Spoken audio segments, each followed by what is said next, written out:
سلام كما يصنحو كبرات تخطاتلت نلوم عربة 10 تقمت 2025 زتدالو حدش زيناتات حيزالكم قريب اللخو مكتتالكم يعدم فلما كندبتاتو جنرال صادقان تمالا بستفنو كالاي كفال قال محتتو منغس ኢትዮጵያ ኣብ ልዕሊ ኤርትራ ስጉምቲ ክወስድ ከም ዝሓተተን ሱዳን ንኤርትራ ከም ዘመስከነትን ፕሬዝዳንት አሳፈወርቂ ዝሃቦ መግለጽን ቀዳም ሰር ኢትዮጵያ አብይ አህመድ አፍሪካ ኢዳ አጣሜራ ክትዕዘብ ከም ዘይብላ ከም ዝገለጸን ሻድሻይ ፓትርያርክ ኤርትራ ንፈለማ እዋን ናብ ኤውሮፓ ሓዋራዊ ምብጻሕ ከካይዱ ከም ዝኾነ ከም ዝተገለጸን በርኪና ፋሶ 8 ሰራሕተኛታት ረድኤት ኣብ ትሕቲ ቀይዲ ከም ዘእተወትን ዝብሉን ካልኢን ዝሕብር ዝርዝር ዜናታት ሒዝናልኩም ቀሪብና ኣለና ነቻነልና ሰብስክራይብ ብምግባር ክሳብ መወዳእታ ክትከታተሉና ብኽብሪ ንዕድመኩም መንግስት እስራኤል ሰምዕ መቆራጽ ተኩስ ጋዛን መፍታሕ ጀወታትን ከም ዘጽደቐ ገሊጹ መንግስት እስራኤል ቀዳማይ ምዕራፍ ሰምዕ ጋዛ ከም ዘጽደቐን እስምዕ ድማ ተኩስ ዶመባለን ጆስተት ሓዙ ስራትን ክፍትሑ ከም ዘጠቃልል ተገሊጹ ቀዳም ሰር እስራኤል ቤንጃሚን ኔታንያሁ ሎማ ዓርብ ንግሆ ኣብ ትዊተር ገጹ ሕጂ መንግስትን ንኹሎም ጆስተት ሓዙ ብህይወት ዘለውን ዝሞቱን ዝፈትሕ ማዕቐፍ ኣጽዲቆሎ ክብል ጽሒፉ ሰራዊት እስራኤል ናብ 53 ሚእታዊት ጋዛ ዝቆጻጸር መስመር ክለቅቕ ከም ዝኾነ ተገሊጹ ካብዚ ብተወሳኺ እውን ሓማስ ኣብ ውሽጢ 72 ሰዓታት ብህይወት ዝተረፉ 20 ጅሆ ክለቅቕ ኣለዎ ብድሕሪኡ ሬሳታት 28 ዝሞቱ ጅሆታት ክምልስ ኣለዎ እስራኤል ብዋጋና ኣብ ጋዛ ዝተኣሰሩ ኣስታት 250 ፍልስጤማውያን ናይ ዕድመ እሱራት 1700 እሱራትን ክትፈትሕ ምዃና ሓደ ፍልስጤማዊ ምንጭ ገሊጹሎ ውድብ ሕብራት ሃገራት ምግቢ መድሃኒትን ነዳድን ጻዕና ኣማኢት ናይ ረድኤት መካይን ናብ ጋዛ ይኣትዋ ከም ዘለዋ ናብ 2 ሚልዮን ነበርቲ ከም ዝበጽሐን መብዛሕትኦም ኣብ ዳስ ወይ ኣብ ትሕቲ ፍርስራስ ተዓቂቦም ከም ዘለዉ ኣፍሊጡ ብኣሜሪካ ዝምራሕ ኣስታት 200 ሰራዊት ዝሓቆፈ ሓይሊ ነቲ ተኩስ ዶምባል ጋዛ ክከታተሎም ምዃኑ ሓደ ላዕለዋይ በዓል ስልጣን ኣሜሪካ ገሊጹሎ እቲ ሓይሊ ካብ ግብጽ ቀጠር ቱርክን ሕብራት መሬት ዓረብን ዝመጹ ወተሃደራት ከም ዘጠቃልሉን ተፈሊጡሎ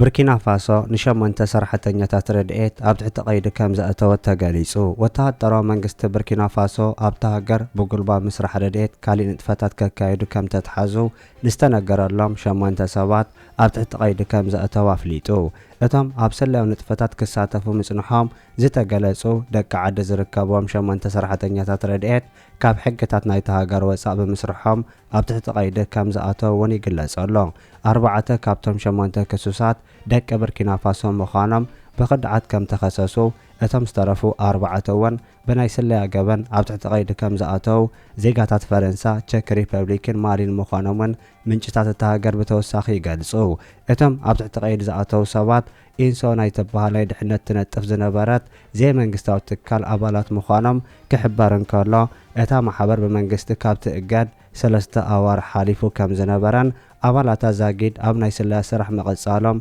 መንግስቲ እቲ ሃገር ገሊጹሎ ናይ ብርኪና ፋሶ ናይ ጸጥታ ሓላፊ መሐሙድ ሳና ብዛዕባቶም ኣብ ትሕቲ ቀይዲ ኣትዮም ዘለዉ ወገናት ኣመልኪቱ ኣብ ዝሃቦ መግለጺ እታ ጉጅለ ምስጢራዊ ሓበሬታ ክትልእኽ ምጽናሓን ሓበሬታ ኣኪባ ናብ ደገ ክሰድ ምጽናሓ ወሲኹ ኣፍሊጡ እቲ ኣብ ሄግ ዝመደበሩ ዘይመንግስታዊ ትካል ኢንሶ በቲ ኣብ ብርኪና ፋሶ ኣብ ልዕሊ ኣባላት ዝተወሰደ ገበናዊ ስጉምቲ ዝበሎ ዝተሰምዖ ጓህ ብምግላጽ እቲ መንግስቲ ጌጋ ስጉምቲ ምውሳዱ ኣነጺሩሎ እቲ ማሕበር ኣብ ድሕነት ሰብ ከም ዝነጥፍ ክሕበር እንከሎ ናይ ብርኪና ፋሶ ጸብጻብ እቶም 8 ሰራሕተኛታት ኣብ ጉዳይ ሃገራዊ ድሕነት እቲ ሃገር ከም ዝኣተው ብምግላጽ ረብሓታት ብርኪና ፋሶ ክጎዲ ዝኽእል ተነቃፊ ሓበሬታ ኣብ ምዝርጋሕ ከም ዝነጥፉ ምግላጹ ኣዝዩ ከም ዘተሓሳሰቦ ገሊጹ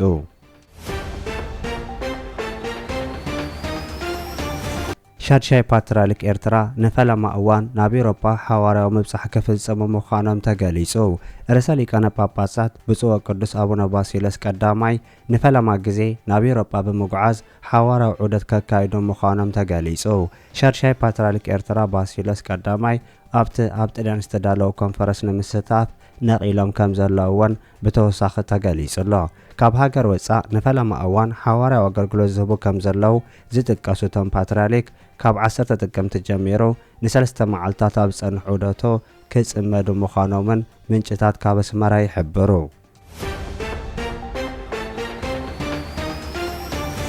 ሱዳን ንኤርትራ ከም ዘመስገነት ተገሊጹ። በቀዳም ሰር ሱዳን ዝምራሕ ወኪል ሱዳን ምስ ፕሬዝዳንት ኢሳያስ አፈወርቂ ተራኺቡ ኣብ ዘተየሉ እዋን መንግስቲ ኤርትራ ኣብ ጉዳይ ሱዳን ዝወሰዶ ተባዕ ስጉምቲ ምምስጋኑ ሚኒስተር የማነ ገብረ መስቀል ሓቢሩ። መልእኽቲ ኣዛዝ ሰራዊት ሱዳን ኣቦ ወንበር ኡላው ባይቶ ሱዳን ጀነራል አልቡርሃን ሒዙ ዝመፀት ወኪል መንግስቲ ኤርትራ ነባሪ ፍታሕ ኣብ ሱዳን ንምርግጋጽ ንጹር ራእይን መትከልን ምንጽባራቑን ኢዱ ኣብ ሱዳን ዘሎ ግጭት ንምፍታሕ ዝካየድ ዘሎ ጻዕርታት ከም እወን ካልኦት ንኽልእትዩ ረብሓ ዘለዎም ዞባውን ኣህጉራውን ጉዳያት ሰፊሕ ዘተ ዘካየዱ እቶም ወገናት ኣብቲ ዘተ ፕሬዝዳንት ኢሳያስ አፈወርቂ ኤርትራ ኣብ ኣገደስቲ ጉዳያት ሱዳን ዘለዋ መርገፂ ዘይልወጥ ምዃኑ ከም ዘስመረሉ እውን ይሕበር። ፕሬዝዳንት ኢሳያስ አፈወርቂ ብተወሳኺ እውን ኤርትራ ኣብ ሱዳን ዘሎ ግጭት ነባሪ ፍታሕ ንምርካብ ኣብ ዝካየድ ዘሎ ጻዕርታት እጃማ ክትፃወት ምዃና ደጊሙ ምግላጹን ቀዳም ሰር ካማል ብወገኑ ኣነቓቕሕን ታሪኻዊ መርገፂ ኤርትራ ካብ ዓሚቕ ክብርታት ዝምንጩ ምዃኑ ገሊጹ።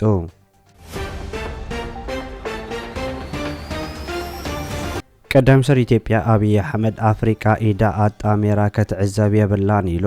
ቀዳም ሰር ኢትዮጵያ አብይ አሕመድ ኣብ ናይ ኮመሳ መደርኡ አፍሪቃ ኢዳ ኣጣሜራ ክትዕዘብ የብላን ኢሉ።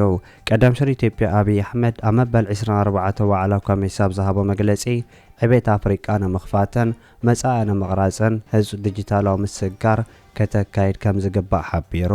መራሕቲ ኮሜሳ ንመበል 24 ዋዕላ ኣብ ናይሮቢ ዝተኣከቡ ኮይኖም ቀዳም ሰር ኢትዮጵያ አብይ አሕመድ ኣብ ዘስምዖ ቀንዲ መደረ ቴክኖሎጂ ካብ ዝኾነ እዋን ንላዕለ ብቕልጡፍ እናተጓዓዘ ኣብ ዝኸደሉ ዘሎ እዋን ኣፍሪቃ ኣብ ወሳኒ ህሞት ከም ዘላ ወሲኹ ገሊጹ።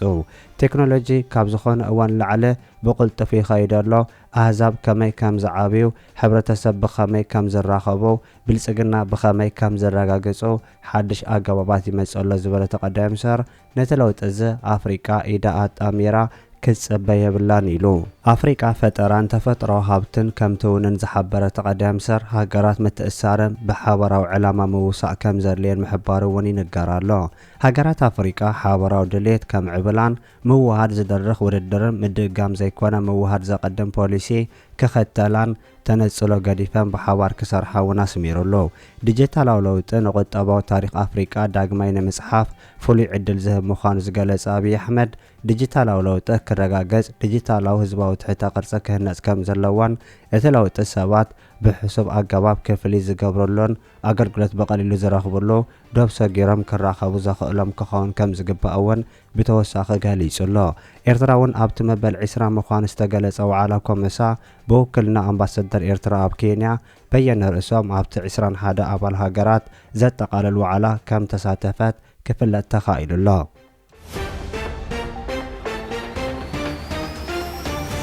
ጀነራል ጻድቃን ኣብ ካልኣይ ክፋል ቃለ መሕተቱ ሕጂ እውን ንኤርትራ ነቒፉ። ጀነራል ጻድቃን ንሕና ብንኣሽቶ ሃገራት ተኸቢብና መውፅኢ ስኢና ኣብ ዞባ ሰላም ክህሉ ዝብል እምነት የብለይን ዝበለ ኮይኑ እዚ ጉዳይ ብሰላም እንተዘይተፈቲሑ ብወተሃደራዊ ሓይሊ ዝመጽእ ኣማራፂ እውን ኣሎ ኢሉ።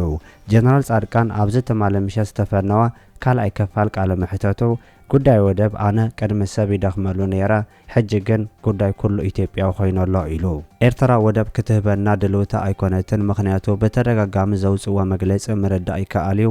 ስለዚ ኢትዮጵያ ኣፍ ደገ ባሕሪ ብሰላማዊ መንገዲ ናይ ምርካብ ዕድላ ጸቢብዩ ንሰላማዊ ንንግዳዊ ዕላማ ክትጥቀምሉ ትኽእሉ ኢኹም እዮም ዝብሉ ንሶም።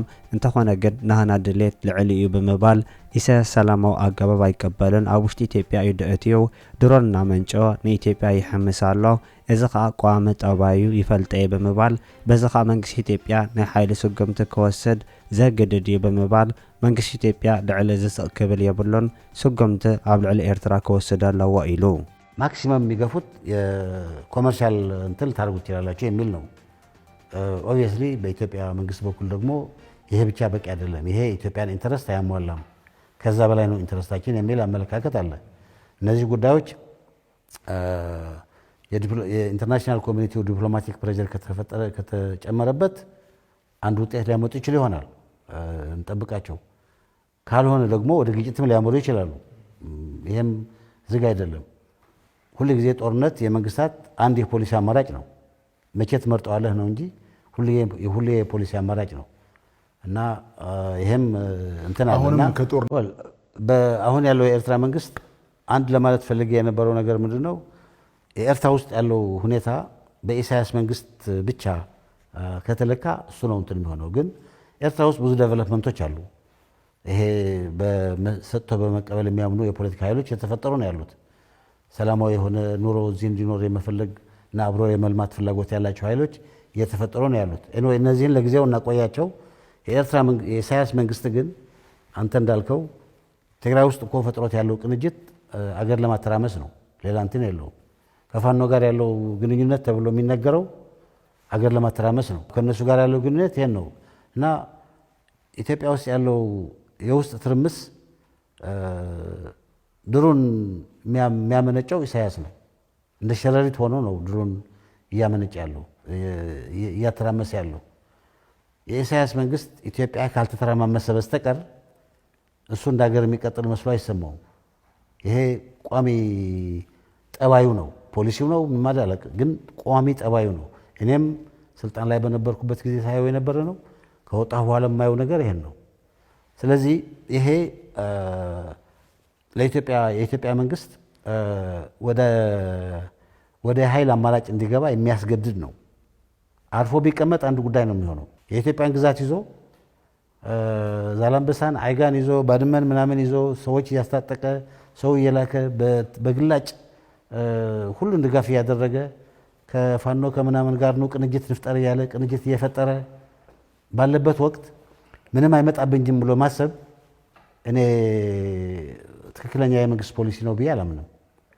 ይሄ የሆነ ባለበት ወቅት ደግሞ የኢትዮጵያ መንግስት አይ ምንም አይመጣብኝም ብሎ ዝም ብሎ መቀመጥ ተመራጭ ኦፕሽን አይደለም እና ራሱን የመከላከል የሀገሪቱን ሴኩሪቲ የመከላከል መብት አለው። ከዛ በላይ ግን በውስጥ ግጭት አገሪቱ ብሊድ እያደረገች ነው ያለችው፣ ኢኮኖሚካሊ ብሊድ እያደረገች ነው ያለችው። እንደ ሪስፖንስብል መንግስት መጠን ይህን ማቆም አለበት። አገሪቱ ከጦርነት ከእርስ በርስ የሚሆን ከምናምን ጦርነት ወጥታ ወደ ሰላም ወደ ልማት የሀገራችንን የኢኮኖሚ ሀብት ወደ የተሻለ ኑሮ ልናሸጋግር የምንችልበት መንገድ መያዝ አለበት። ማለት አንድ መንግስት ይህን ማድረግ አለበት እና እየተገፋ እየሄደ ያለ ነው የሚመስለኝ።